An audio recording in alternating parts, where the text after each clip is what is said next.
someone had told me when we were crossing this bridge that one day I will be back here introducing the first African-American president, I would have said, you're crazy, you're out of your mind, you don't know what you're talking about.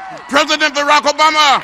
Congressman John Lewis can now check that impossibility off his list. Thousands here in Selma watched Saturday afternoon as a presidential motorcade arrived, this time escorting the nation's first African-American president over the Edmund Pettus Bridge to a welcoming crowd.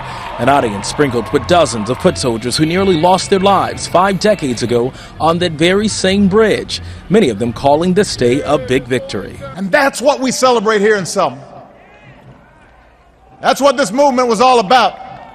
One leg in our long journey toward freedom.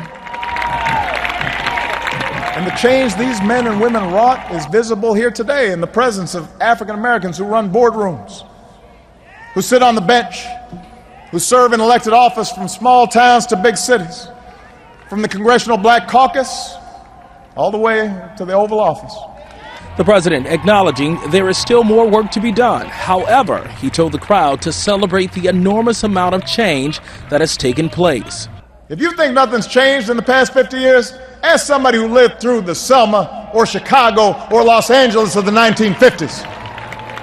Even at one point sounding like a young Baptist minister preaching about the importance of voting.